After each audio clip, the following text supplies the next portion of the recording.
I've already gone through house rules. I'd like us to stand in a circle if possible. I don't like it when people have their backs to everyone else. I don't think it's very community orientated, and the shortcut is a community, so we want to start to feel like that. I'd like it so everyone can see everyone. If you're standing too far forward, you're blocking two people off. So try and do your best to get in a circle. That's it. How are you feeling after that? Warm, yeah, it's warm in here. It shows on me because I'm a redhead. When I had hair, that was. Okay, so we've gone through the basics.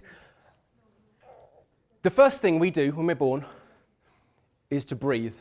The first action we take as a human being in this world is to inhale the vital nutrients from the environment.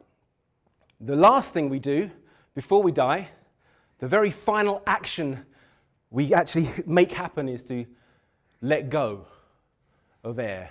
It drops out of us one final time. Globally, in 2019, the average human lifespan is 80 years. We breathe around 16 times per minute. That's 960 times in an hour, 23,000 times a day. That's 8.5 million times in a year. And if we do live to the ripe old age of 80, we would have circulated about 7 billion breaths. Breath is fundamental to life.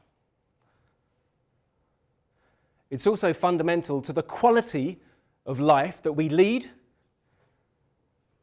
the way we engage with ourselves, the way we engage with the world around us. If you think that we can survive as humans for around 3 weeks without food, about 3 days without water, but we can't go for more than 3 minutes without breathing before we perish. It's the most immediate and vital nutrient we need. So, we need to start doing it properly, because what happens when we start breathing better, we're able to concentrate more. There's more longevity in our lives. We have better opportunities for our body to function the way it's meant to, at its optimum. No matter what you do, no matter where you come from, if you can learn to breathe properly, you can do everything in your life better, including writing CVs. Trust me. Your CV will be better after this class than it was after learning, but that should go there, that should go there, because every boss is going to read them differently and wants something different anyway. There's no right or wrong way to that. But breathing, if you do it wrong, you can really hinder the quality of your life. It's fundamental. So what we're going to do, we're going to start with a breathing exercise. This one you can take away and use for the rest of your lives. All right? And actually, if you do, you might get a bit past 80. It's great, isn't it? All right. Look at that. I'm giving you life. Fantastic. Yeah, that's all right. Who would have thought, eh? I've been looking for you for a long time. So, as we're standing, I'm going to introduce you to a stance, which is just a good way of finding neutral, I call it. And the reason we're going to do this is because it's an exercise. I don't expect you to stand like this all the time. But if you can have your feet facing parallel forward, so they're under your hips or thereabouts. So not too wide, not too close together, but somewhere you'll feel if they're too wide apart. Try not to stick them out. But everyone's different, everyone's got a different body, so you might have to. If you did ballet as a younger person, you might be stuck like that. Then what we're going to do is tuck our pelvis under a little bit. Not too much, we don't want to stick it forward, but we don't want to poke it out either. Try and have it so the pelvis seems to be sitting directly above the heel. Then, guys especially, relax your belly. I know, I want to believe I've got a six-pack under there too. It's not there.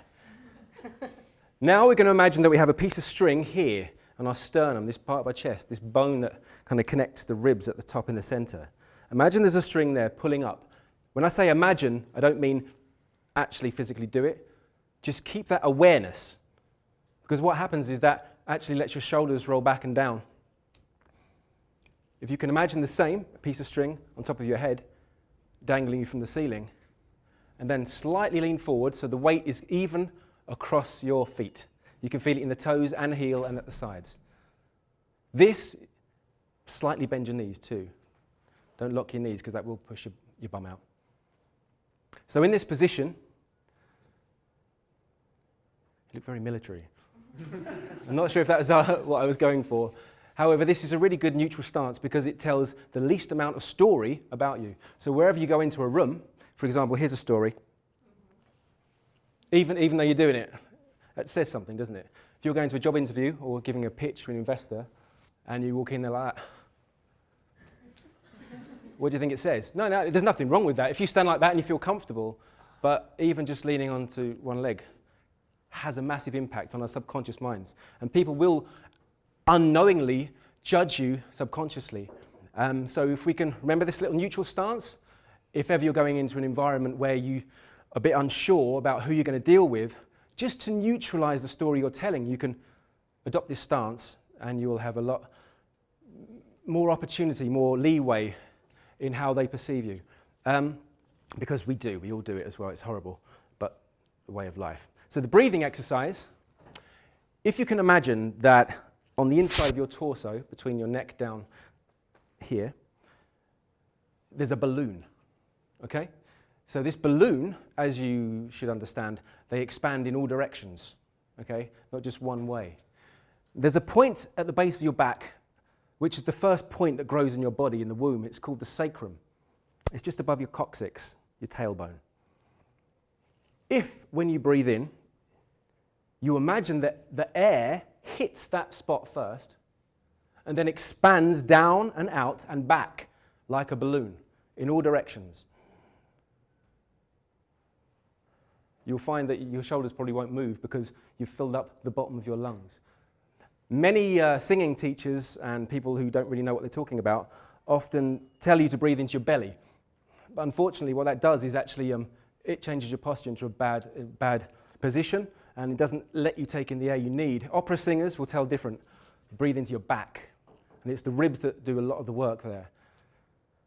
So, here's what we do. As you breathe in, imagine the air hits that point first and expands the balloon. But as you breathe out, the balloon expands further because we're using our imaginations. It's not actually happening.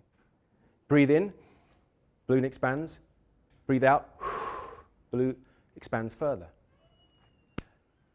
As an exercise, if you do this before you go to bed, 5 minutes before you go to bed, you should sleep better.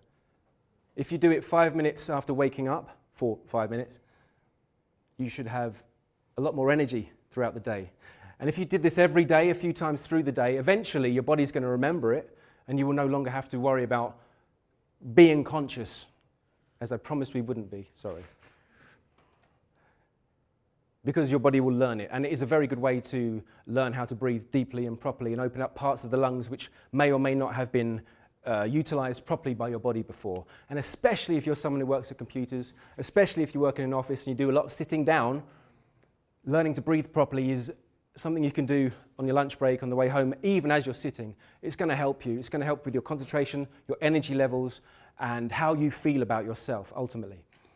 So that you can take away, do it whenever you feel like. If at any point you lack energy today, or if at any point you feel you forget something, or you're just not with it, you're not with us in the room, drop down, do this exercise.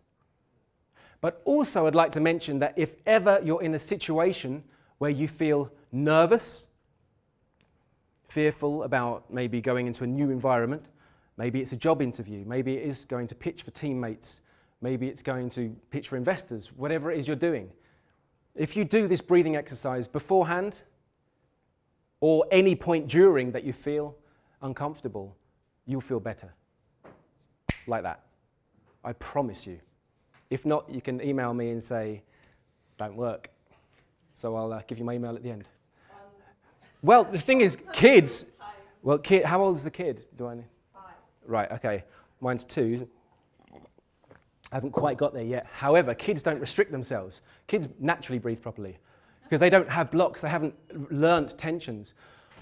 After the age of 8, when they've done their kind of formative training, once their brainwave activity starts speeding up to the same as the rest of us, they've pretty much set patterns from the models they've learnt around life. So They may adopt bad habits if they see people around them that they look up to and that have given them nurture not doing it right. They will learn that and they will take it on board. Even if not necessarily immediately, because they'll be surrounded by school as well. And quite often, especially in Finland, I guess, there's a lot of emphasis on sports for children, which is great because it gets them out of their mind and into their bodies, so they don't think about breathing, it just happens. But yeah, it's true, they can learn that. We did. We all learned how to put blocks on ourselves and how to not do things and make ourselves do things, and that's not necessarily a help, which is why I didn't want any digital screens here today. So, I'd like to first use this, now we kind of had a warm-up, and I've given you a breathing technique which can help you with your presence. That means being present. Actually being in the room, as some people aren't, but it's funny. No, it's funny, I'm just copying body language. So, I'd like to do one on concentration, and I've got these things here which are called Patroni Balls. There's a woman called something Patroni, and that's not a real name. And she, I guess she invented these, but essentially they're just soft balls, so she's made a killing, basically. It was a great startup. And these are things that are quite soft, and you'd lay on them in different ways on the ground and breathe, and they kind of open up parts of your body to relax you. But you have to know how to use them properly. Today we're going to use them for this, passing along. So we're going to first go round the entire circle, pass it to anyone you want, until everyone... Now, be aware who's had the ball and who hasn't, okay? This is why it's important. There's a lot of us in here, but be aware and mind the camera. What we're going to do now is going to move around the room. Just walk in any space you can. Mix it up. We're not going to go back into a circle, just keep moving. That's it, look at that. And now remember the energy from the opening movement exercise we did. How did that make you feel? So now we're going to do the same exercise again, only we're mixing it up. And we're going to keep moving as we do it. Just be careful of the cameras. There's more space over here, we can move over here. If we need to, we can walk around the chairs. All you have to remember is the person who threw you the ball and who you're throwing it to. That's easy, right?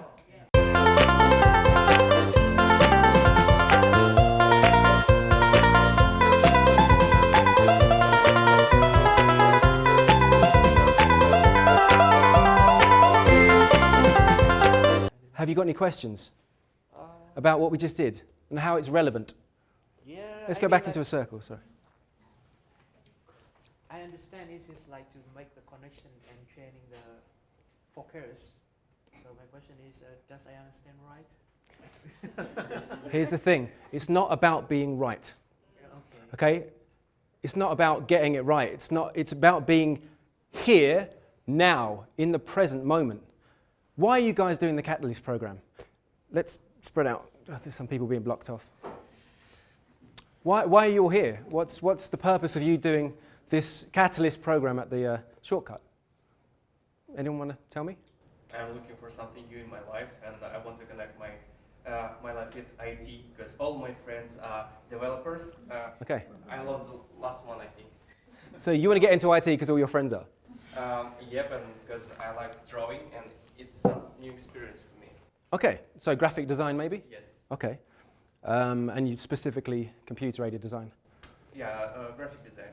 Yeah, but with computers, not old school. But we'll see how it will go. Okay, great. And so what's the Catalyst going to give you? It's the second day I'm here, I don't know, but I hear a lot of new people, new names, and it's too interesting. So our studying or co-working is in the first time with me, like that. So it's absolutely new experience for me. Yeah, where are you from? I'm from Ukraine. Okay. You were here from the start, right? You did the movement exercise. Now, do you mind if we quickly talk about you? But it's better that we all do it and you agree than not, because I don't want anyone to talk about people behind their backs. That's not very fair, is it?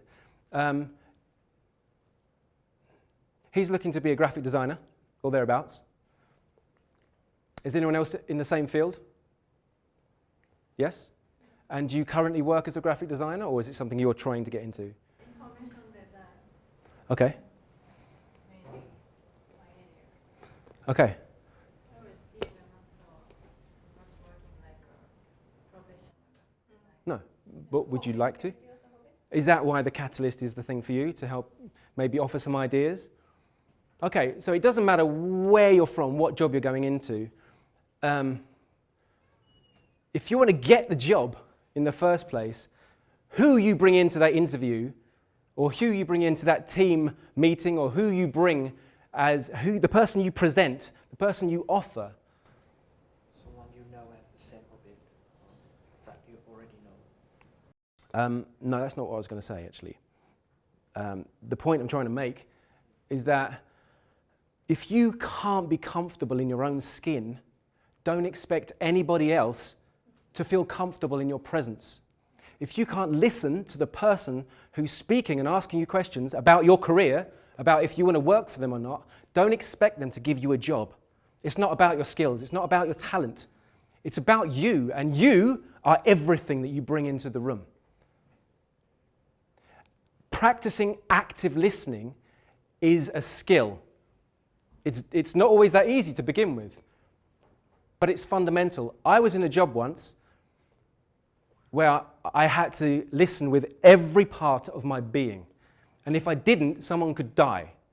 So, the urgency, if you can bring that kind of urgency into every area of searching for a job, of being in an interview, or even being in a group, because you never know who in here runs a graphic design company, is actually looking for talent.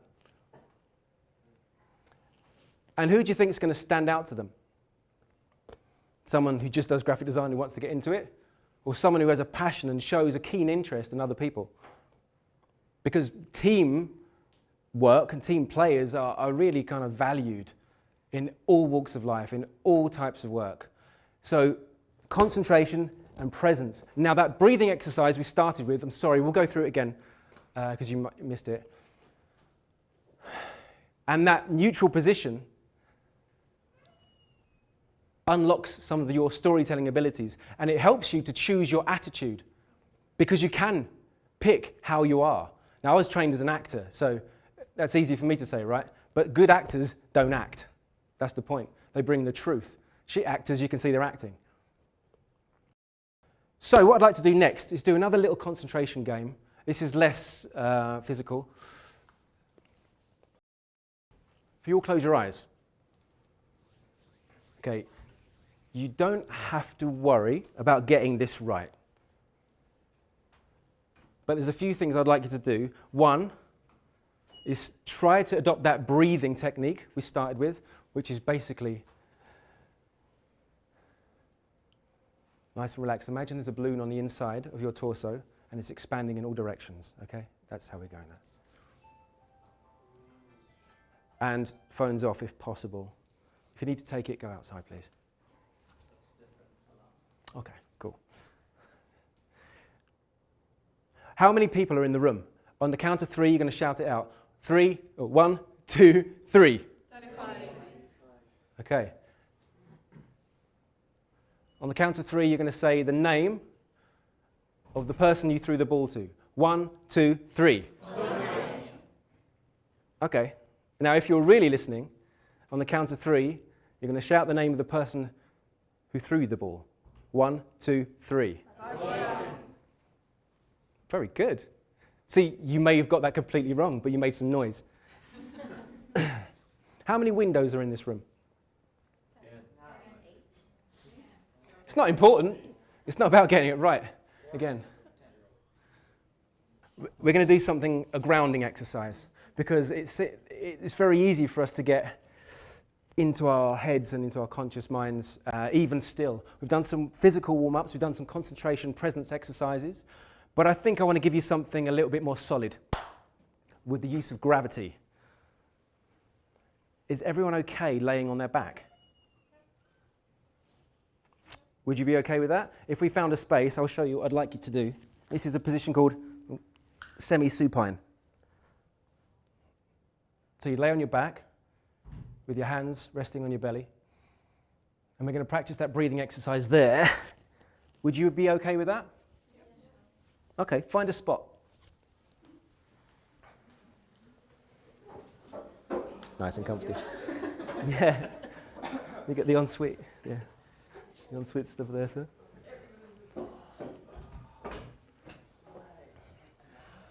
So I don't think you can get any more grounded than actually being on the ground. The reason I always bang on about the importance of getting out of our heads and into our bodies is because our heads can trick us. Put your knees up so your feet are on the ground. If you want to, unless it's uncomfortable. So bring your knees up. There you go. So they're flat on the ground. There should be just enough tension in your body to keep your knees up. Breathe with this exercise. Breathe in that balloon and imagine it expanding. Every time you breathe in, the balloon gets bigger. Every time you breathe out, the balloon expands further. It doesn't matter if your eyes are open or closed. But I want you to notice something. Notice how gravity is pulling you onto the floor. It's holding you there. Now, this could be overwhelming for some people, but quite a secure feeling to others. You can't really change this. You can't really defy gravity. But keep breathing and just notice in your body how it feels. If your conscious mind is to do anything right now, you could play with the idea of feeling heavier. But you could also play with the idea of feeling lighter, like gravity is not really holding you down. This is just your perceptions. Because I'm a huge believer in the power of perception. And even though we can't physically change how much this gravity is holding us where we are, we can change our perception of it and allow ourselves to feel lighter. And quite often, when we're in our heads all day, thinking, trying to be right, trying to make the right decisions, being conscious, we forget that our bodies and our subconscious mind is 1,000,000 times more powerful than our conscious mind at running our lives. Everything you've ever experienced in your whole life and will experience is recorded somewhere in your body. People call it the subconscious mind, but it can be easily transferred as the body. It stores emotions, it stores memory. And so if we are able to get the conscious mind out of the way, we can notice how we are actually feeling. We can remember things that we may have forgotten.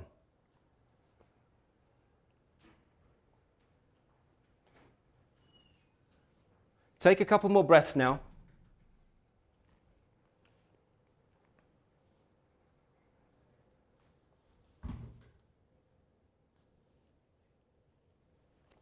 Okay, so you don't have to get up, but open your eyes.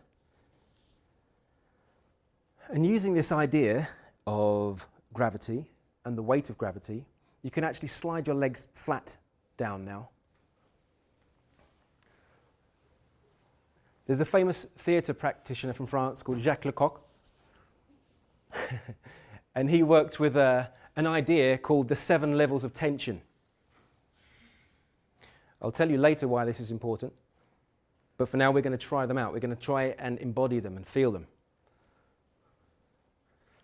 So the first level of tension is no tension at all. Our bodies are completely limp, like a jellyfish, or just jelly. So if you can try that for me now, physically, just let everything go. Don't, just let gravity take over. It's in charge. Just allow it to do its thing. Completely relax. No effort required for this at all. You're like a dead person. You're just laying there flat. Gravity has you. This, according to Jacques Lecoq, is the first level of tension. All right? If we have 7 levels of tension, and the 7th is every single part of your body fully tensed, where could you imagine 2 to be? This is 1, it's completely limp. Try and experiment with the idea of a level 2. So this would be possibly enough energy in your body to start moving.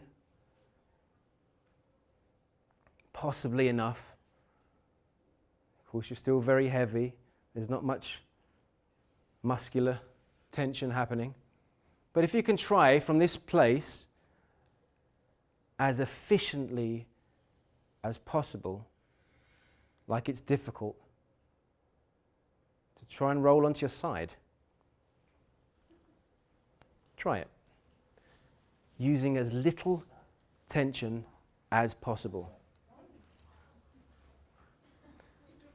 Just roll onto your side. Yeah, remember, if there's 7 levels of tension in your body, and number 1 was what we just experienced, this is number 2. So really, everything is going to be very difficult to do.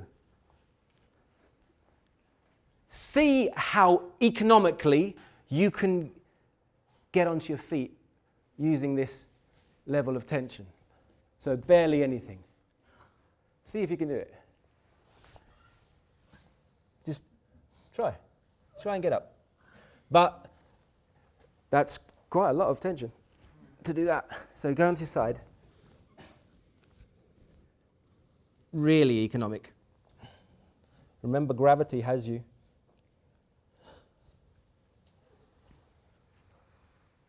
Roll onto your side first. We don't want any bad backs.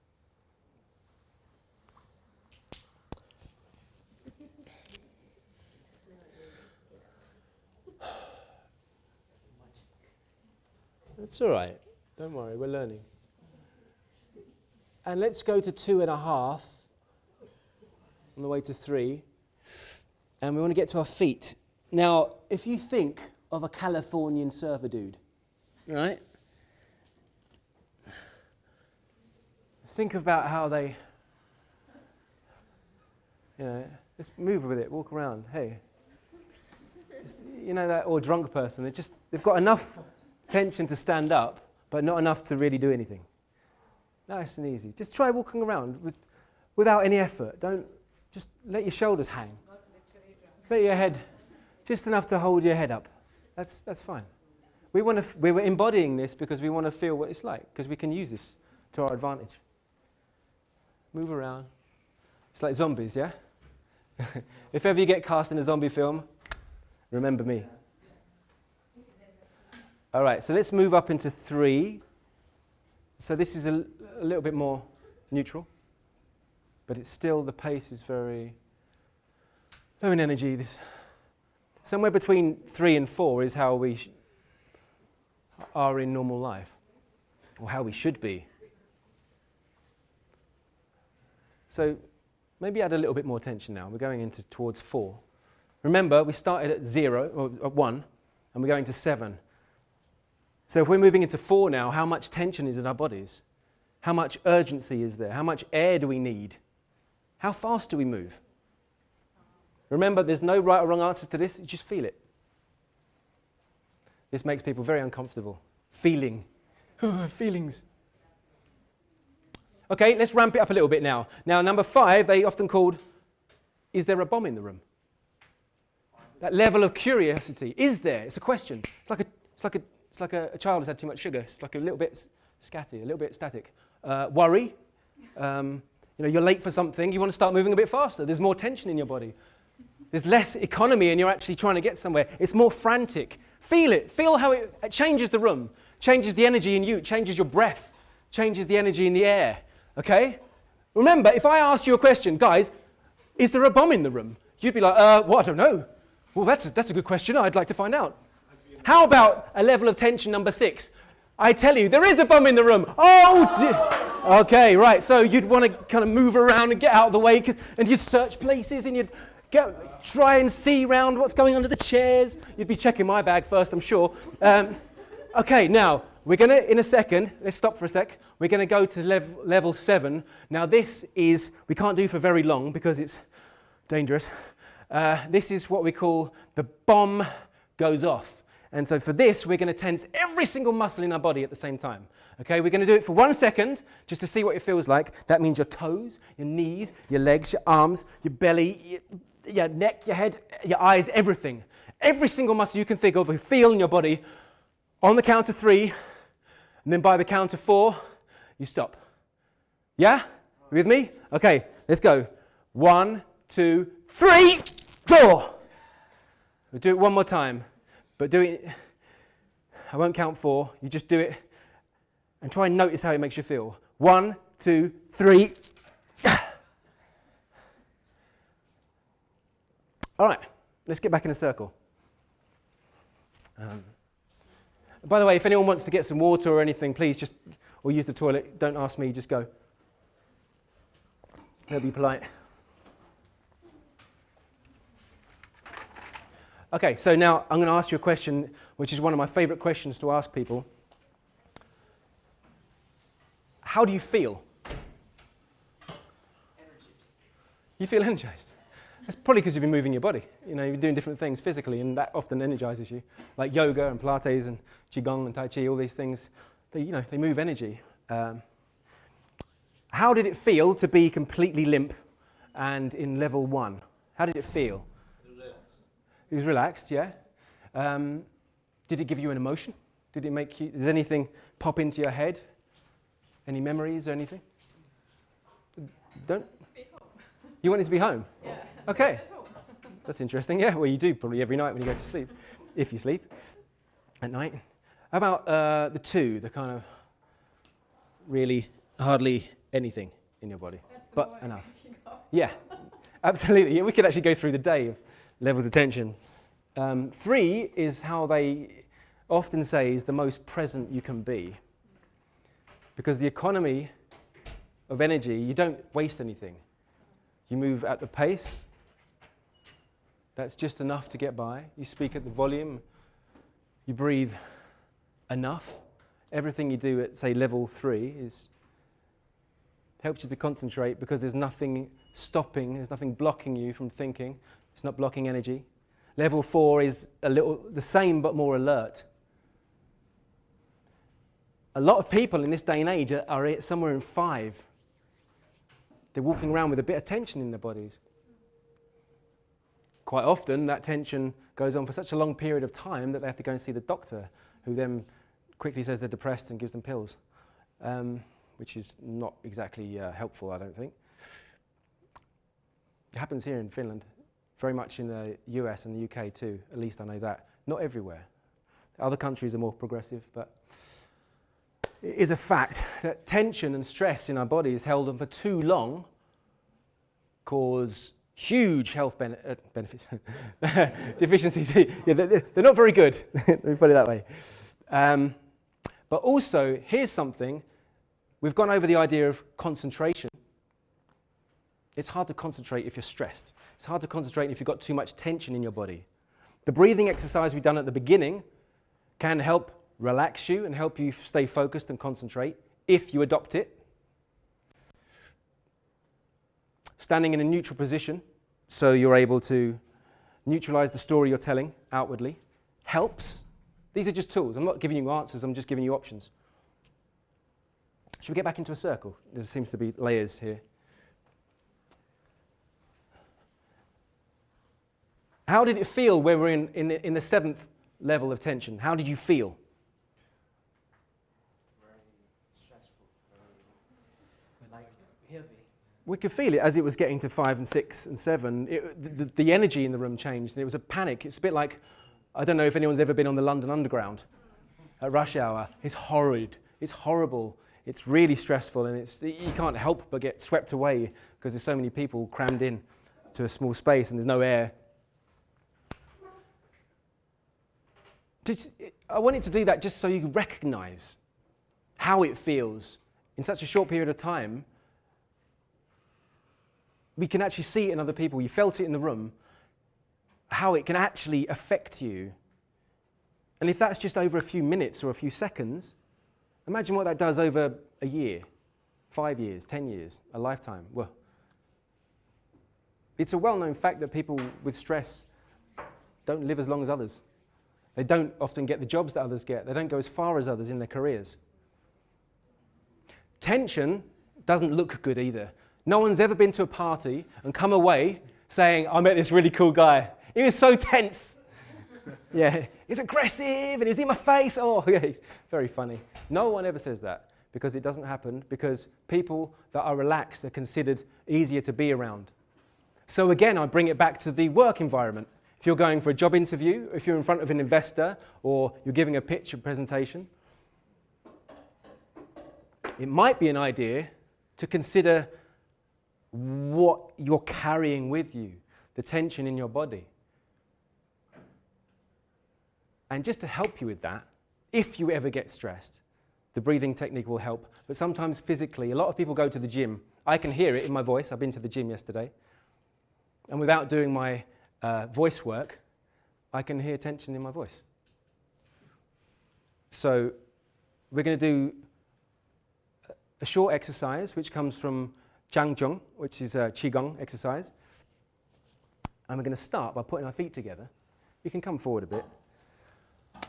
You can have your hands just above your knees, not on your knees, not resting, not leaning, just so they're there.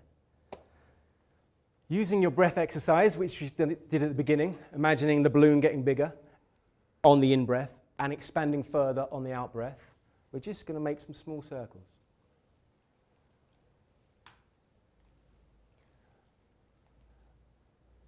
The person who taught me this was actually taught by a man who had initially been a prize fighter, and he had his eye gouged out.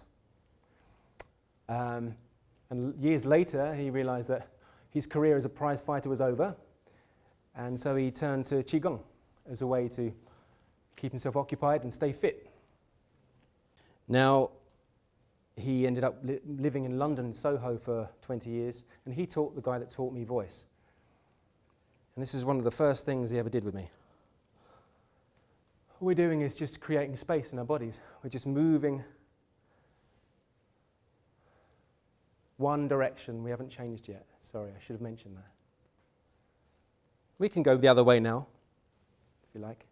Small circles. Remember, we're not leaning. Don't bend your neck down. Keep your head up. You can bring your shoulders back. Breathe. Is anyone starting to feel hot? Yeah. It's because we've created more energy.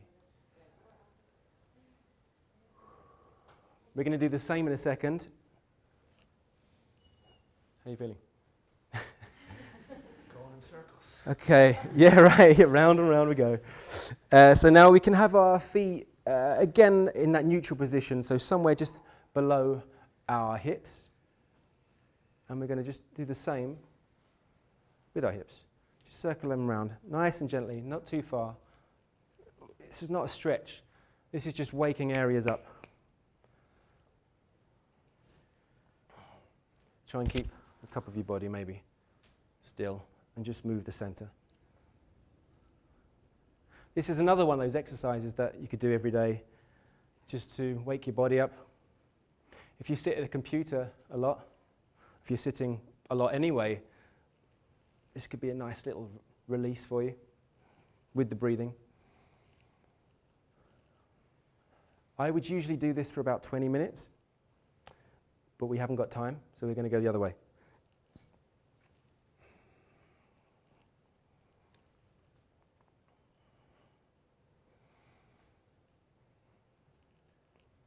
Breathe. We can talk, actually, as we do this. We don't have to, I don't have to fill all the space. Or we could just enjoy the silence. Huh? Feel a little bit awakened. Weird. Okay, so let's stop there. Keep our feet as they were, nice, facing forward, just above, under our hips. We're going to bring our arms up. Keep your shoulders back. Remember the sternum. Imagine it's lifting up. Just relax your shoulders. Breathe. Every time you breathe out, you should just let go of your shoulders. No tension here. And be careful you're not too close to someone, because what we're going to do, I'll do it first before you begin, okay? We're going to drop our arms like this. When I say go. Not yet. I'm just going to show you because I want you to see how to do it. I don't want that hands to go up too high, okay? When you throw them back and they come forward just enough, just below your shoulder height. And every once in a while, you can throw them back again. That's it. We can go now. Keep your knees unlocked, slightly unfolded.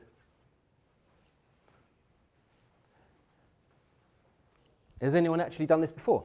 Yeah. Yeah. Okay. So you from China? From Vietnam. Vietnam. Okay. It's from the master. Yeah. Yeah, yeah. There was a doctor that was saying this will make you live to 120. Yeah, it's very good for your heart. Just this. Yeah. No, this is it really. Very, very good. Yeah. There you go. Great. I need a testimonial. You can't smoke and you can't drink while we're doing this. Yeah, right. You could, but you know, also it's difficult to multitask anyway. You have 3,000 and 4,000 times and they do a few different. Yeah. This is a great way to release tension in your neck and shoulders. So if you're someone that does find that you get achy back, achy shoulders and neck, this is another great one to do 20 minutes before you go to bed. Again, it will help you sleep better. But this one's got huge health benefits for your heart, your cardiovascular system. And it's really easy to do. And it's quite fun. Like with skiing. Yep, absolutely. But not competitive skiing. And not ski jumping either. But yeah, it's got that swing, isn't it? There is variations on this, but this one's good enough. Don't forget to breathe. Keep it going. Has anyone, using their imagination, doing the breath exercise, managed to make it as big as the room? See if you can do that. In your mind, every time you breathe in, the balloon gets bigger, and every time you breathe out, the balloon gets even bigger. See if in your imagination you could fill the room.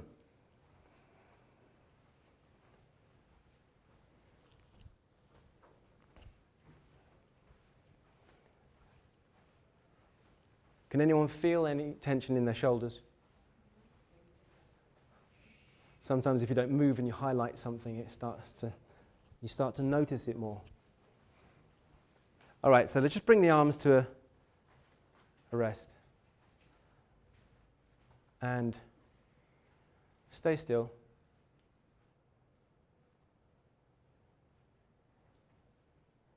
How do you feel?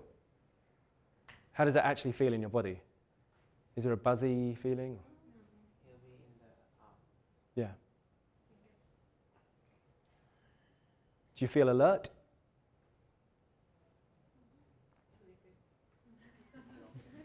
It's all right, we didn't do it for very long.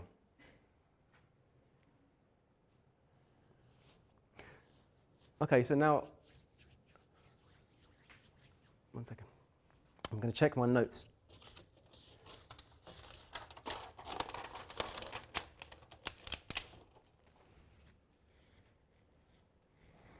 So, how was this today? How was it advertised to you? What did you expect to get from today? It's not over yet. We can still get it. When you read the Catalyst program, I'm sure there was a list of things that you could have gone and done, far more rewarding. What is it you want to get out of this 3-week period? What do you want to get from today? What do you want to get from this workshop? So you don't know what you want? No one. It's the first day. Oh, it started today. For me, somehow it came today. Okay, but still. It said came 12:45 and it did. Then you were here. Okay. That's all I know. So why are you here? We've got a man who wants to get into graphic design and wants to further his career. Starting a business. You are starting a business. Okay, what is it? Well, I need some user experience experts, and I don't know anything about it, so that's why. Okay. And I need contacts. Right. And I need to breathe better too. So It helps. It helps, you know. It does a lot for you to breathe better. It's like if you eat unhealthy, you don't feel so healthy. If you drink lots of alcohol, you have a hangover. If you don't breathe properly, you're not feeding your body with the right nutrients. It's really simple stuff. If you put, you know, diesel in a petrol car, is it going to run as well? But we'll leave the environmental talk for another time. Anyone else who's got a business they're starting? What is it you're doing?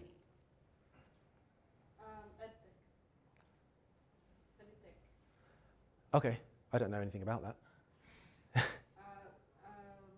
We're using storytelling through AI. Right, we're going to do some storytelling. How's that? Because graphic design needs storytelling. If you're running a business, you're going to need to tell some stories. You said storytelling. I think we could do something here. Why don't we do some storytelling? Because we've been very physical today. I'm not going to ask you to speak, don't worry. We're going to tell stories with a body. In fact, we already are. And it wasn't because of what you said that I'm going to do this. If everyone could go to this side of the room, maybe take a seat somewhere on one of these two benches. Can I get 5 volunteers? Participants. Sorry. Yeah, come. Let's go over to the, we'll call this the island. Anyone else? 2 more people want to, we'll take turns, don't worry. Come on. Yes, Lily. Are people more interested in startups or finding a job? Finding a job. Okay, so these are potential employees, and you are potential employers. Okay? So you have the power. They need something from you. What we're going to do, actually, we need 1 chair for this. 1 by 1, you're each, not yet, going to walk on in front of the employers. You're going to stand there. If you don't want to look at them, you don't have to. You're going to count to 5. Then you're going to sit down, count to 5 in your head, not allowed. Then you'll stand up again, count to 5.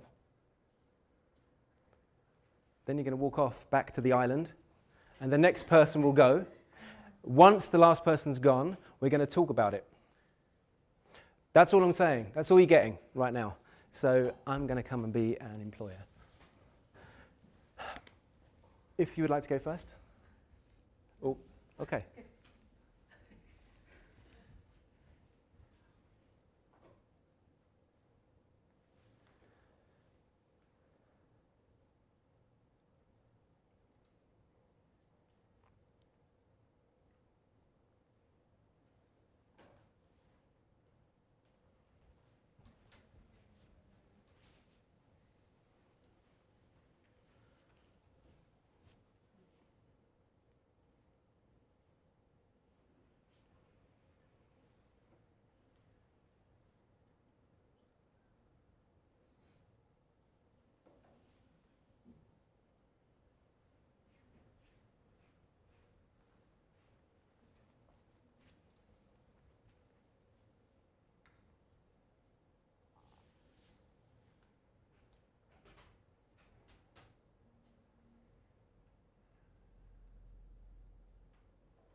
Thank you. Can we give them a round of applause? Don't sit down just yet, because we are going to talk about you. Why don't you all come and stand up in front of your potential employers? Training school. Absolutely, yeah. I can't do it anymore because I can't turn to my right. All right, so can you stand in the order that you came in? I'll take this chair away. Right, we're talking about storytelling, okay? And the story that you bring into the room. There's no right or wrong answers to this. There's only your perception. There's only how you think and feel about it. Don't try and give me an answer that works. Don't try and answer me. I'm not asking you questions. But we're going to talk about what you generally got. Your first instinct, your first thought, anything that popped in your head. There's no right or wrong, okay? So, do you mind us talking about you one by one? Because it's important, because we're all going to learn about each other. So what was your name?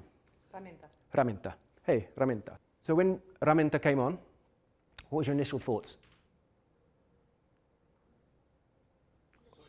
How did you feel when Raminta entered the room? You're an employer, remember? You're looking to employ someone, and even though they said nothing, that was their interview. She looked confident. She looked confident, right? Great. She was smiling. Smiling. Yeah, it's great. Positive. She had an eye contact. Okay. With you. Everybody. Okay. Did everyone get eye contact? Yes. Wow, that's very good. Anything else? She was quite relaxed. Relaxed. Yeah. These are very positive, you know that. I'm going to tell you a story she was telling. She's doing it now. What does that say? Yeah. I think you're being very polite. Yes, you're relaxed. Yes, you're confident. Absolutely. But there's something on a subconscious level that they're not telling you, which I picked up on. You're apologizing. The confidence is great. You walked on with purpose. You knew where you were going. You had 3 different levels of 5 seconds. That's important. Because when you stood, it wasn't for long. You sat for quite a while, but you left pretty quickly again. This crossing of your body, which everyone but you did. Anything that covers or literally crosses, some people would call it energy level, energy stream. It tells a story. What story does it tell? That you are close for us. That's an analytical way of thinking about it, but how did it make you feel? How does that make you feel? Like he's hiding something. He's not showing the true person, or is Kind of, yeah. Trying to pretend, maybe. Yeah. Something that she thinks I might want to see, or I don't know. So I don't want to put words in your mouth, but I do want you to start engaging with your feelings. Okay? It's good to notice that, like I talked about with the person at the party, who no one really gets on with because they're so tense and angry and drunk. When people are relaxed, they're easy to be around. A very good actor once told me, Darren, if your bum is tight on stage, then your audience's bum is tight in the seats. People feel a bit awkward. And I'm not saying you're bringing awkwardness because you were relaxed. That's great. But when I offered you that neutral stance, you are saying, here I am. I'm ready. I'm open. I'm ready. Because sometimes that story says, I don't want to be here. Maybe there's something. That's another story. That's just the same. That's like, I want to get out of here. And that one's like, it's a bit apologetic. No, there's no right or wrong. You know, I'm not attacking you. I'm just saying that people are being nice. If this was an acting class, fuck me, man. it'd be very different. But the point is that people do read you subconsciously. We do it. We don't know it because it's subconscious. Everything that's ever happened to you before in your entire life has made you who you are, okay? And you can't help it because some of the things that you learned wrong. Your body remembered them badly, poorly. Everyone stereotypes everyone. You can't help it because you don't know it happens. Once you know it happens, you become more conscious of it through, however you do that, conscious effort or meditation. You can learn to see patterns within yourself. All I'm saying is it might be a nice idea, to when you bring yourself into the room with that same energy, that same confidence, just don't physically block yourself off because that, on a visceral level, says something else. I believe. It's just worth considering. That's all. I'd offer that up. Thank you. Let's move on to contestant number 2. What's your name and where did you come from? I'm Eunice. Yes? Great. And you like storytelling? Yes. Great. What story did she tell when she came on? Close your eyes, because you might look at her now, and I don't want to change that. She's a little bit nervous. Okay, you saw nerves. On the side. Yeah. She looked shy when she was walking. Shy. And what did she do that made her look shy as she was walking? Like with the shoulders in the front, like Okay. don't walk straight enough. Well, yeah, I mean, that could be a postural thing from work, you know, over time, which can cause that. And actually, the biggest thing that I find with people who have sedentary lifestyles is that their shoulders roll forward, and that kind of affects other things, everywhere else, and neck and whatnot. And I have a back injury. Wow, okay. Right, have you been able to do anything about that? Was it quite severe, or? Because you look right to me. I have a bit of imbalance. Yeah, okay, yeah. Nothing they can do. Okay, so again, slightly different to yours, but the same thing. There was a bit of an apology. I think there was a bit of a, I'm uncomfortable.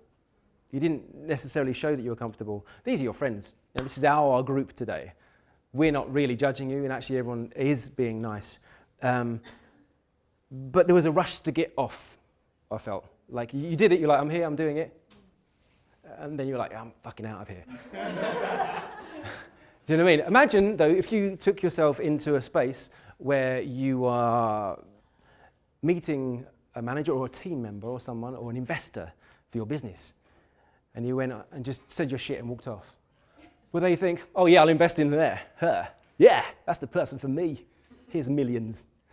Now, I think sometimes being present, as we've gone through today, being in the moment, is about being comfortable to just stand. You don't have to speak if you've got slides. But it's worth adopting. That breathing technique is worth doing here, now. Try it. Like, try standing, but move your arms down to your side. And try that breathing technique as you're standing. See if it makes you feel any different. You know, breath comes in, breath comes out. Now your hand's telling a story. You want to put it somewhere. If you want to put it somewhere, put it into your foot. If you feel awkward or uncomfortable and it's not working for you, push your left foot into the floor as hard as you can. Do it. Try it. Put all your kind of worry in that. It makes you look stronger because you're you're grounding yourself. If you do this breathing technique and relax your belly, you look stronger. So you're going back to your fingers, push it into your foot. I'm not trying to put blocks on you, I'm trying to release blocks, if anything. But I think it's just tools you can use, if ever you're in that environment, okay? Just try and remember, you know, I'll try and do a little session at the end of this so you can embody it and remember it. Hey, what was your name? Momoko. Okay, where are you from? Japan. Okay, wow. I'm not very worldly, unfortunately. Well, I say that I'm from London, so I am. You're the only person that didn't actually cover themselves when you sat down. You actually had your arms open, I noticed. No, it was quite close actually. But it wasn't crossed. No, it wasn't. Yeah. Everyone else at some point did that. Yours was actually open. How did you feel? You feel comfortable, yeah. I think you were humble. You didn't tell too much. You were keeping it to yourself. She didn't worry. Or she didn't give that kind of impression that she was worried. Yeah, but it wasn't arrogant either. It wasn't like, I don't give a fuck about you. It was not worried in a different kind of context. It's very neutral. Yeah, I think I might have been the most neutral one, but there was still something posturally that I don't want to really talk about myself. Anyone else notice anything first? A bit emotionless. Okay, how did you feel? Emotionless? I didn't think anything. That's great, but that's a great starting place. That's a great point to begin with because you're not nervous. You're just like, okay, this is who I am. Here I am. Here's me going. That's you don't have to do anything else because you're human, and these people are human, and human is enough. That's all you have to bring is yourself. But once you bring kind of worry and past ideas and kind of people read that. But that was nice. There was a bit of a hesitation. But I think that was the analytical mind. You're just thinking, should I do this? Is that right? Was that 5 seconds? You're just like, oh yeah, I'll go now. You did it, but you weren't necessarily embodying it. So you could actually take your time. Yeah, but she was the only person who, third to 5 count she did properly. Are you counting? Okay, What was it? consistent. I can't even remember. Well, stand, sit, stand, walk. Oh, there's a third 5-second stand. Don't worry. Here's the thing. There's Five. Thank you, Mama. All right, Mister. Step forward, please. Yes, Jason. No, Darren, but what's your name? Jason. Oh, right, okay. I don't know. Everyone, feel free to attack this man. Yes, please. He's clearly got a sense of humour. Yes. Yes. Yes, please, yeah.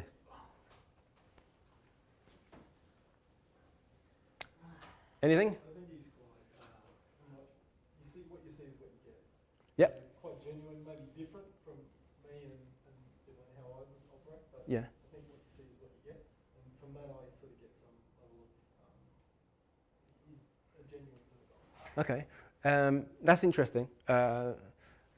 I kind of get that as a guy, as a guy, having been around.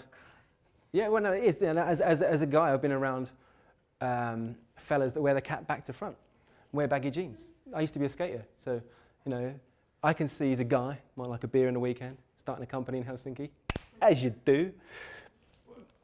What I'm saying is there was I don't know, I think like you trusted him because he's someone that you can relate to, maybe, or have come across in the past yourself. There's no right or wrong.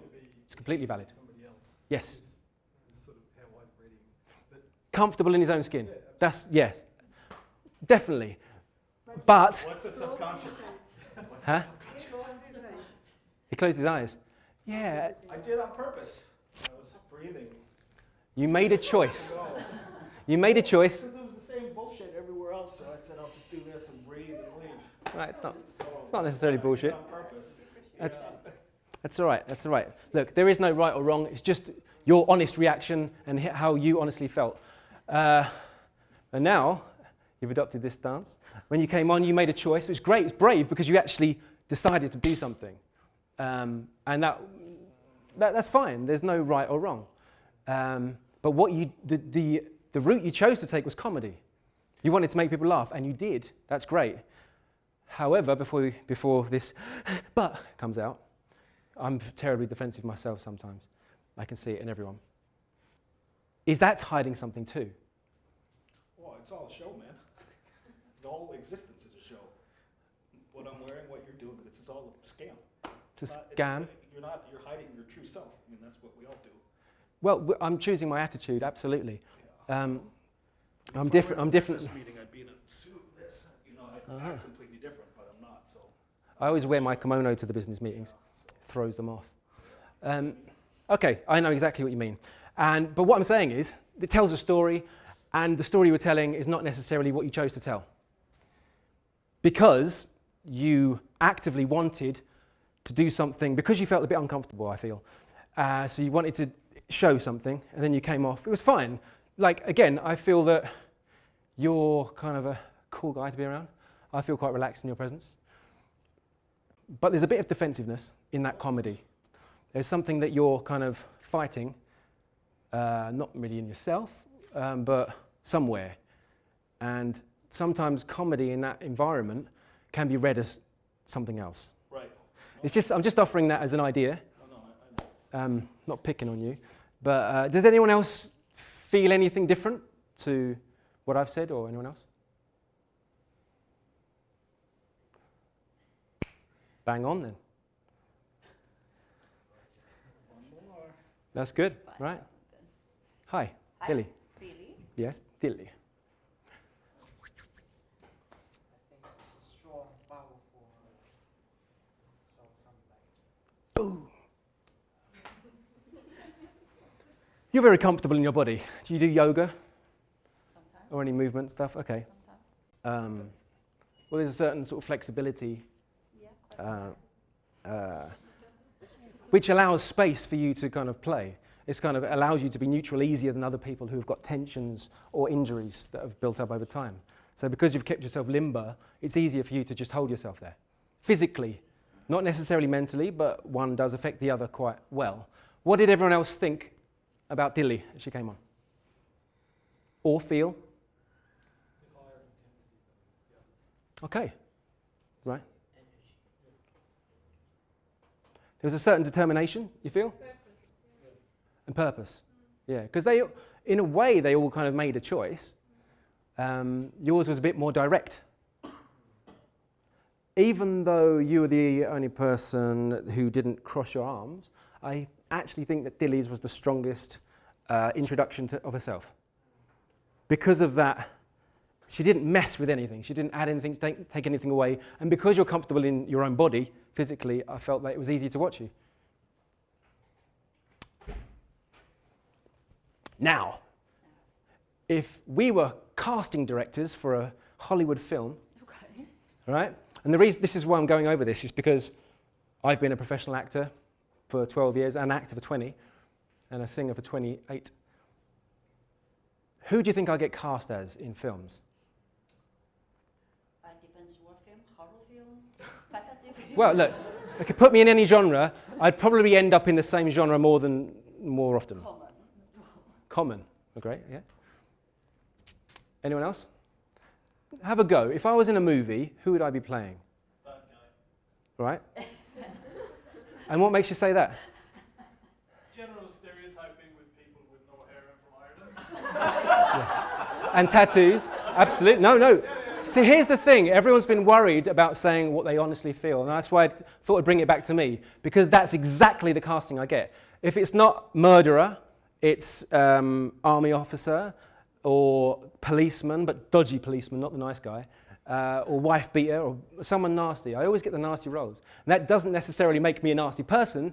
It just means that society and the media and the world over the years has put someone who looks like me, talks like me, into a certain box that says, can't be trusted, bad. And actually, the more that this stereotype is produced and kept alive, the more it's believed.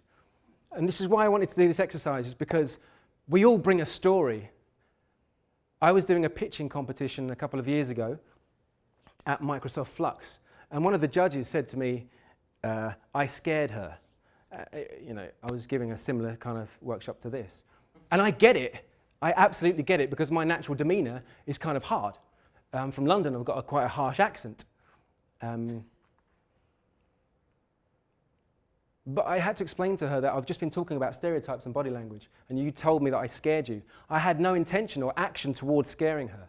She was scared of me because of a preconception that she had.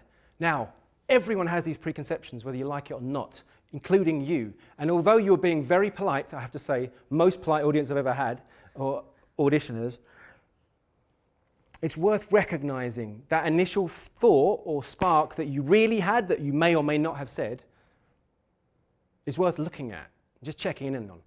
I'm not accusing you of anything, because we're all people. We're all here because we want to upgrade ourselves, aren't we? We're here because we want to do better or meet new people and network. And so I'm just offering you opportunities to recognize how you may perceive other people unknowingly. So the next time you do have a prejudgment about someone, maybe just step back and say, am I kind of judging them wrongly?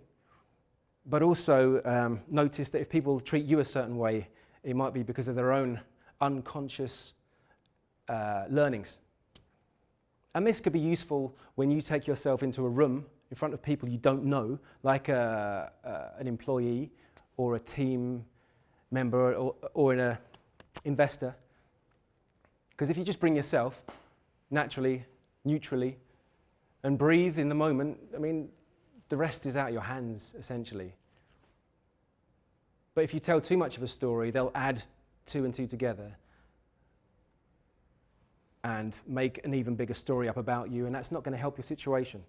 So these are just tools that you can use and things to consider to take away that whenever you're in an environment where you have to be in front of someone or be your best, the very first thing that people will do is make a subconscious decision about you. The second you walk in the room. So here's a little trick that we can all use. Whenever you walk into a room for the first time, breathe in. Stop breathing when you get there, breathe out. breathe them in, and then speak. There's something about it. When you're feeding your body those nutrients as you're walking in, you actually look stronger to a human. We don't know how, there is science behind this, but we have not got the time to go through it. And the levels of attention we did before, you can use to help choose your attitude. If you feel like you might be someone who walks around really relaxed and kind of like that, then if you're going into an environment where you think that's not useful for you, you could just add a little bit more tension into your body. Like that. It's easy to do. So again, these are just tools, things you can use. I wanted to go over, guys, if you want to sit down or whatever, go over the idea of fear, our perception of fear, if anyone's interested. Does anyone ever get fearful in social environments? He was just saying that it's a show, right? Yeah. Why does he think that it's a show? Why cannot... Ask him. Like, I'm going to get some water. I have the same kind of attitude. You see, I don't want to, when you were talking about dress, like, I don't want to dress to define me, right? If I go to an job interview, I want to be able to be comfortable. I don't want to be dressed up just for the occasion, kind of.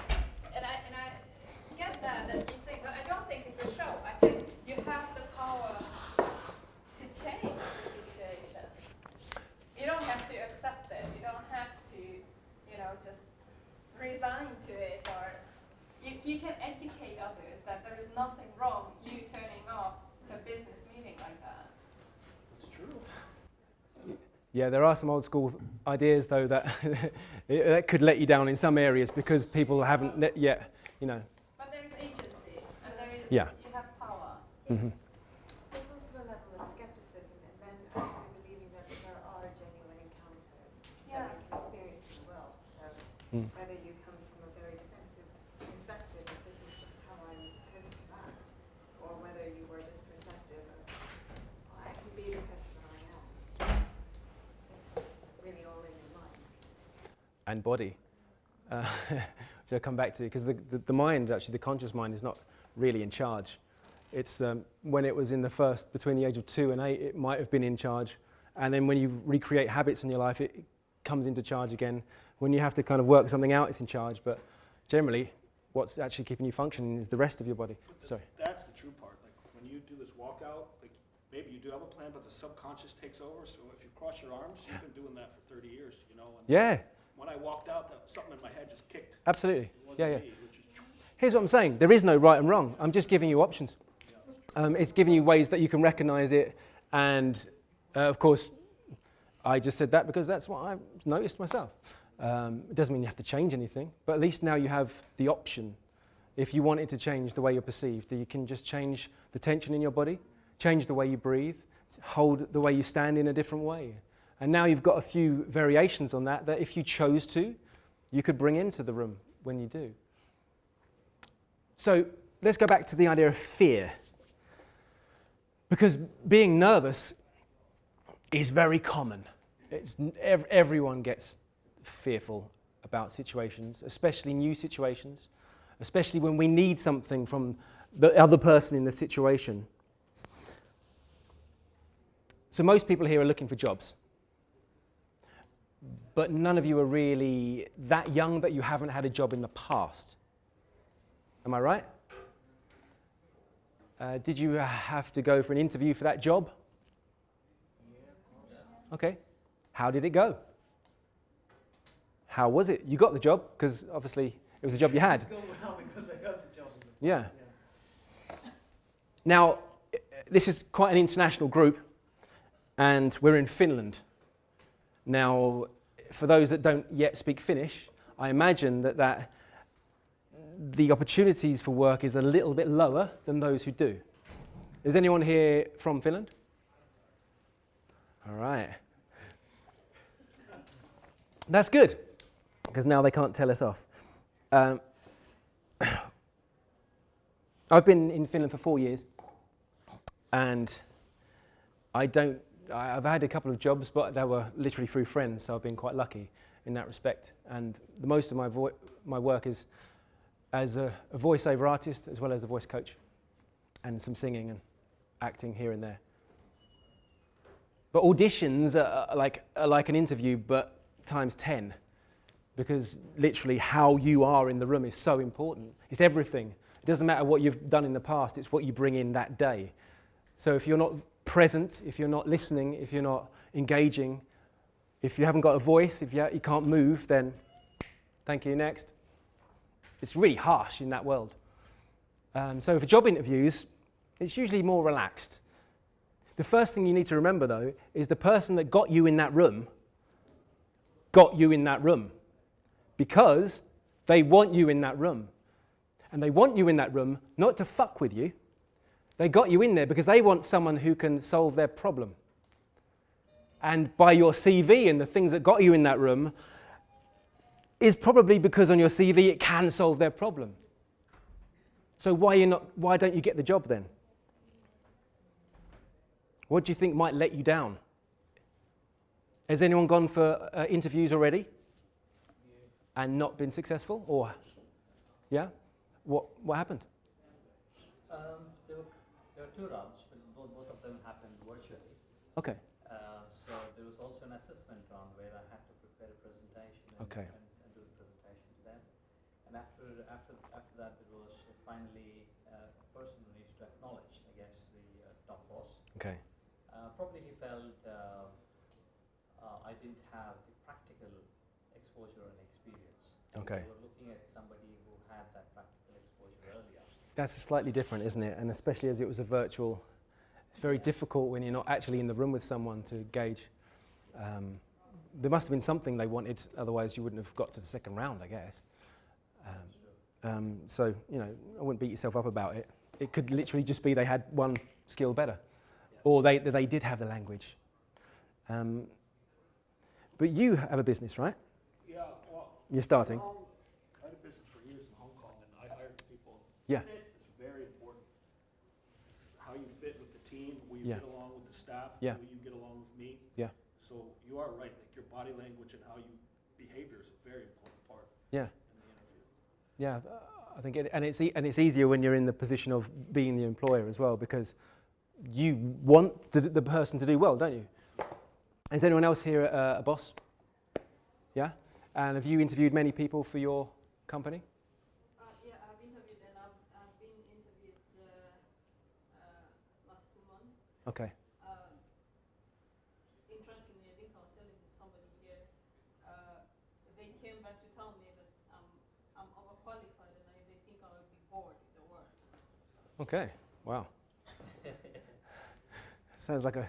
Okay, so you're not actually, you weren't interviewing them, they interviewed you. I was interviewed for a job. Okay, right, fair enough. Overqualified doesn't sound like a bad starting point though, does it? You can underplay that. No, it's nothing. Take a few things off your CV next time. But it was like 2 companies in succession. It made no sense to me. So, who's been for a job interview and they feel that fears let them down? Or their nerves have made them say or act irrationally? I have, absolutely. Everyone else is cool as cucumbers. Yeah, don't need a job. Well, it's not for everyone. Not everyone does it. But often people do have a fear. So we've looked at body language and what we can actually physically bring in. But sometimes our sense and sensibilities can be overridden by nerves. And we talked about tension as well. And we've looked at ways that we can reduce tension. But just know that anxiety about being in a room with someone, about being... even if it's employing or going for a job, that fear is exactly the same as being on a roller coaster. That make sense? So here's you on a roller coaster. This is you going for a job interview. And you're waiting outside in the waiting room, and the roller coaster starts going up. Now next to you is the other you. Now this you doesn't have any fear. They're completely in control. They've been doing my breathing exercise. They're standing in neutral. They're feeling actually quite comfortable. They've already got the CV. They've already got in the room. They understand that. But they're also on the roller coaster. Now, you hate roller coasters. You just don't like it. You don't want to have to go in the roller coaster. You want to get to the end of the ride because that's the bit you want. Get the candy floss afterwards. But it goes up and it gets to the top. Your heart rate's going up. You're feeling nervous. You don't like this at all. This is bad. And then the roller coaster drops. And it goes round and it goes faster and it goes loop in the loops and it does all these crazy things. And there's wacky lights and rave music blurting out of the speakers and you're going deaf and you're screaming, "Ah! I don't like it," and you're holding on tight and you're closing off and you are tense, you feel sick, the adrenaline is going through your body and it's making you want to just throw up. It's uncomfortable. You don't like this experience. And notice how the tension's all there, white knuckles. But the other you doesn't know what's wrong. They don't know what your problem is. They're having a great time. They're relaxed. Like, yay, go faster. And as it's going round and up and down there, this is brilliant. And they're getting all endorphins going through their bodies. They love it. And they just don't know why you're so tense. It's the same thing. It's the same ride. It's the same feelings. The only difference is our perception of those feelings. So, I just want you to consider that for a second, which is why I paused dramatically. If you're taking yourself into a space where you need something from someone, it's sometimes very hard because it could, you're paying your rent relies on it, eating relies on it, maybe you've got children and they rely on it. In fact, the higher the stakes, the harder it generally is, even if you've got the CV, even if you've got the skills. But I'm going to come back again to the breath. If you can focus on your breath, you will reduce half of that fear and half of that tension in a second. That breathing exercise we did at the beginning, making the balloon bigger, will help focus you and be present in the moment. It will help you look the person in the eye and listen. We did a concentration and a presence exercise. You're not going into a room to talk to people, as I am now. Quite often, and I've been on both sides of the interviewing fence as well, and quite often, when you feel relaxed around someone, you're more likely to get them on your team. And usually that happens not because, it kind of goes back to what you said, it's because you feel they get on with them. But it's not a popularity contest. As long as you're comfortable in your own skin and you at least appear that way, you'll have a fair chance, a much better chance of not giving this story of tension and making them feel awkward, or not giving this story of, I don't give a fuck, or I'm really scared, because it comes across as an apology, and people aren't there to help you. You don't go to get work, you go to give your service. And so once you stop thinking about how fearful it is for yourself to be there, and you just offer something, you go in there to any interview with a plan. And this plan is going to be a verb, an action.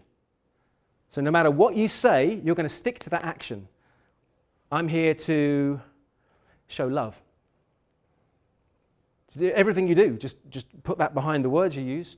Or I'm here to, well, it depends on what kind of job you're going for, but I'm here to flirt. But you can choose your attitude and put a verb, an action behind anything you say and do. You might be there to mesmerize, entertain. I think we might go through some of that next time though. Here's the thing. So you can say something with your body and not mean it. You can say something with your voice and not mean it. Yeah.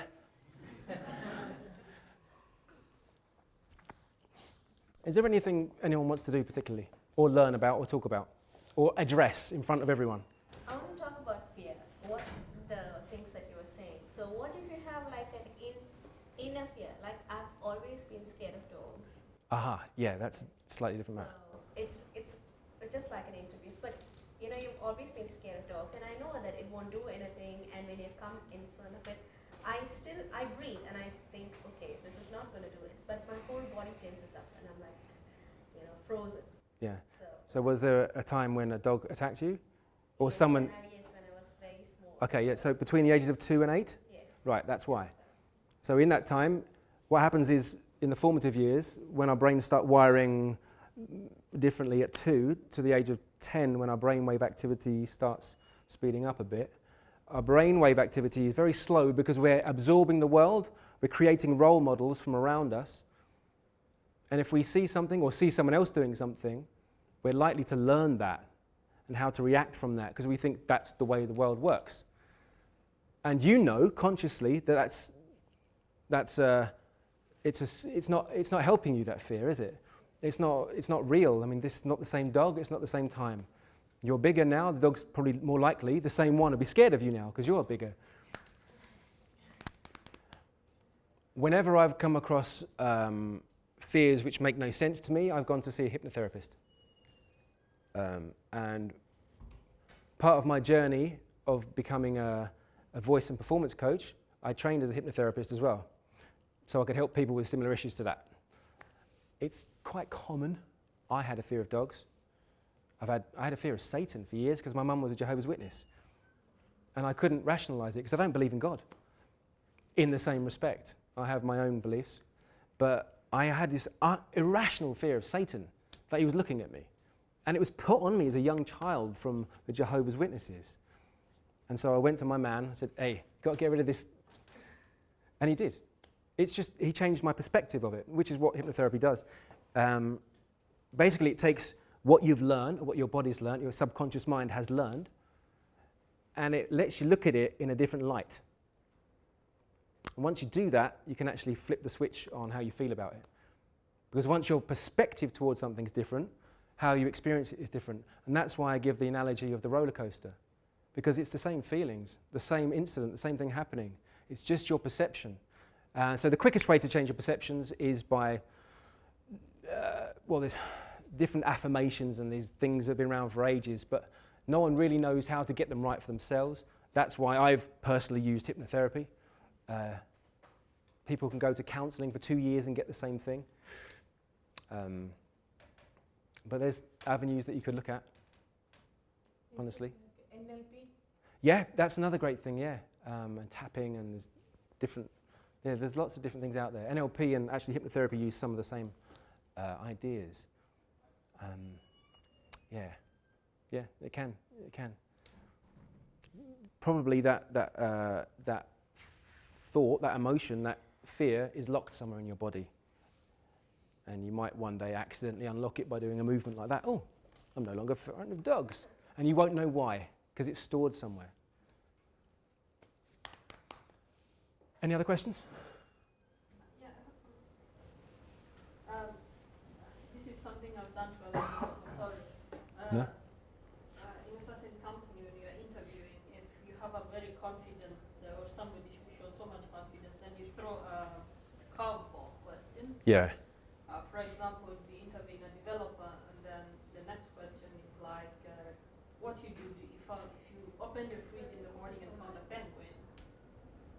And I kind of noticed that like 99% of people freak out completely once that question is asked, although there's no right or wrong answer. And I personally, I've never been asked, but I mean, how do you deal with that? It's impossible not to react.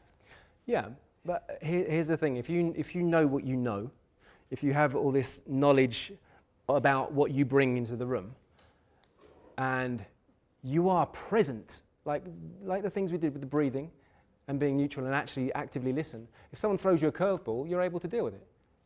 You'll catch it and you'll throw it back.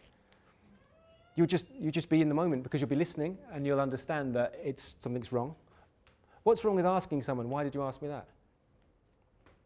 How's that relevant? I've never been asked that. Okay, I had a friend who actually was a director, and when he wasn't directing, one of his jobs was to work for businesses and ask shitty curveball questions. They'd employ him because then they wouldn't be liable for the way he treated them. Horrible thing, but it still happens. So he'd sit there and say, why did you wear those shoes today? I go, what, did you not think of brushing your hair before you come to the interview? They're literally testing horrible things just to see how they'd react. Because that showed them if they were able to have A, sense of humour, I guess, B, take it too seriously or not. They were looking for people who could react to curveballs. Expect it always. It's unfortunate. If someone threw me a curveball like that, I wouldn't want to work for them. I'd just say, no, that's not very nice. That's why they ask those questions. Yeah, exactly. Because they want sheep. They want people who are going to do as they say, and they're looking for a specific response. So if anyone throws you a curveball, go back and look at the company and decide whether you want to work for them or not. These are big companies. Oh, of course, it's the biggest ones that do it. Yeah. Startups are cool. Yeah. But, it takes a while to get paid. Yeah, my question kind of relates to what you were just saying. Approaching this, like the job interviews as such as a relationship, kind of, a dating exercise in a way. I mean, if you want a long-term relationship, you don't want to hide or pretend to be someone else anyways. But you also want to make sure that it's a fit. And it's not just the company that wants you, or you want the company. It's a reciprocal relationship. Yeah, so you could... And I think a lot of people forget that. And I understand that there's the economic pressure and all the rest of it. But, Yeah, there's a fine balance as well, isn't there? Because you are interviewing them. Yeah, at the same time.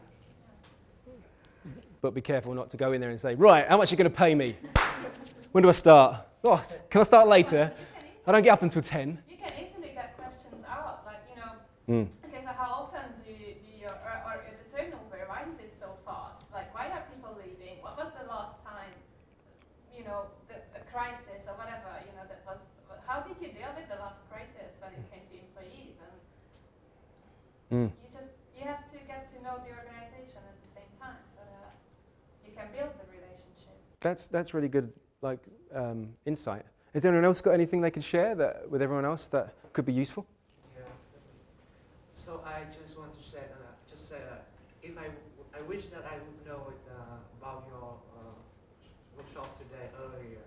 So because I used to work in a very intense and very busy F&B industry. So every day is a very tight day, and there's always confliction inside the work. So because of that, there was so much intense, and then one day after confliction with the co-worker, I got a failed, and then like a blood exposed in the head. I went to the hospital at that time, and my eyes can see, I cannot read. And then after that, I have to stay in the hospital for a few months. And the doctor says it's a good chance that you're still alive, because it's just like where it's similar like you get hit by a car. The chance to die is similar. Like Oh my goodness. And I have to stay in the hospital lying down 6 months and something. 6 months? I cannot move. Yeah, I cannot move. And at all, I cannot see, I cannot move. And then time by time, I started to raise a little bit. And from that, I learned the exercise. Flattening hand. Yeah. Whatever. We've got a few minutes left. Why don't we stand in a circle and do that just a little bit, just to finish off? Yeah. Because it's a nice thing to do, and it's really healthy. This is like, when I say something's healthy, it often means it tastes terrible, but this is quite satisfying.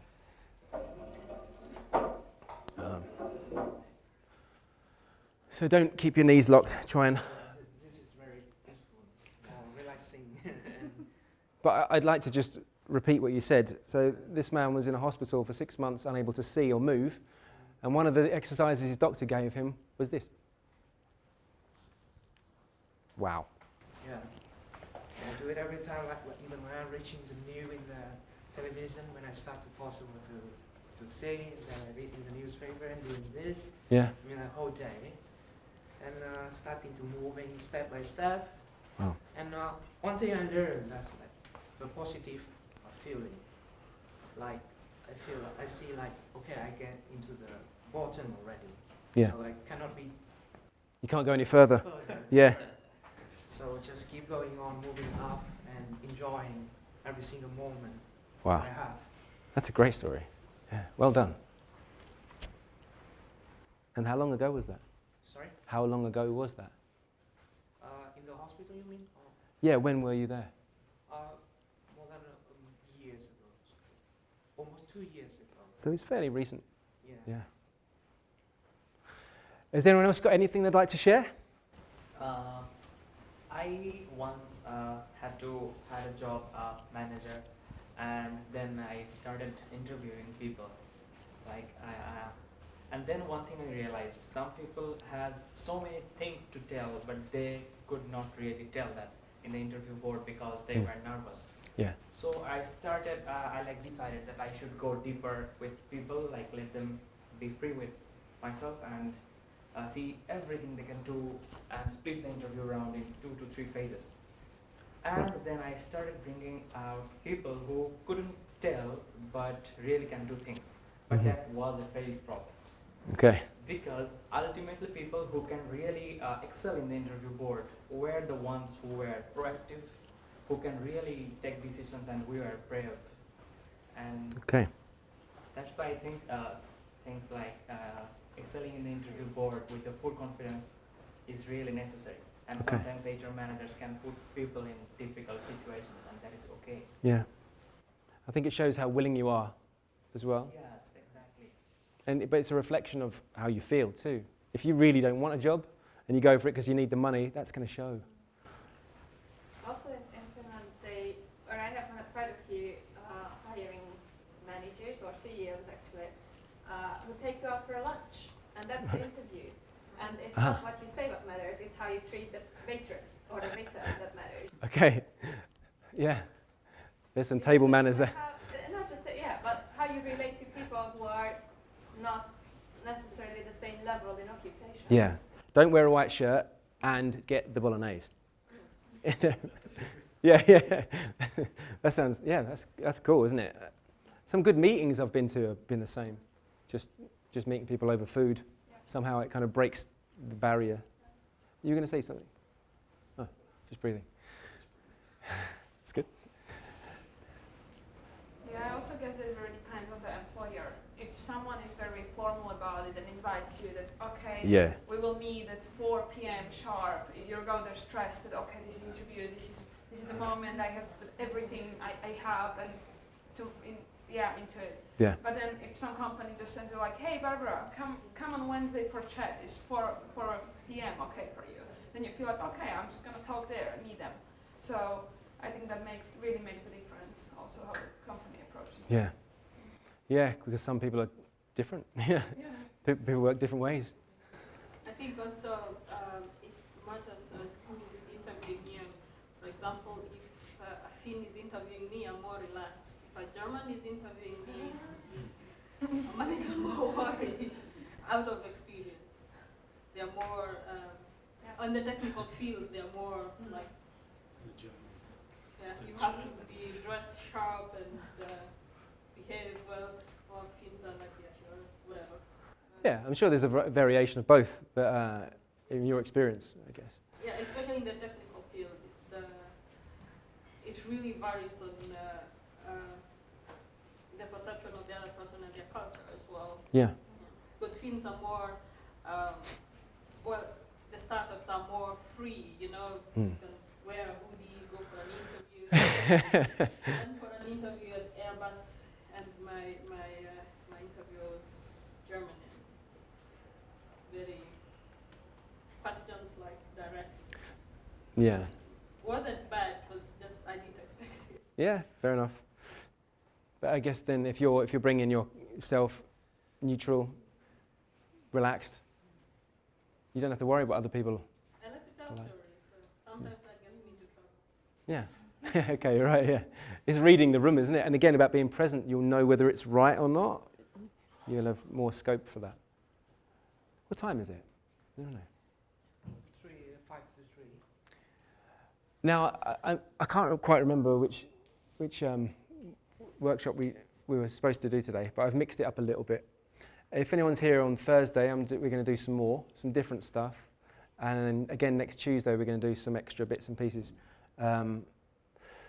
We might do one or two things similarly if you're coming back, but I'll try and change the workshop so it's completely different. So we'll cover something else and more kind of tools, and maybe if you're the same people coming back, you've already built up a little bit of a, bit of a bond. So if you feel comfortable being in the workshop, come again on Thursday or next Tuesday, and we'll try and continue from where we are. And we can do more, sharing stories as well, because actually part of storytelling is also going to help us in our careers, whatever we do, if you're comfortable with that. Because I'd like to get us start speaking, and I would like to get us to learn some exercises for our posture, to help with our posture. I'd like to look at ways that we can articulate ourselves clearer and actually project and have more resonance in our voice.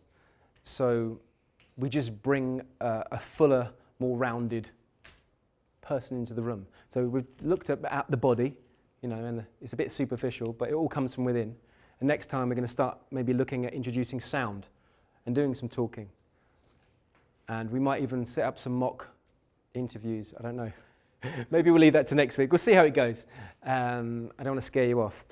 But anyway, I'm Darren McStay.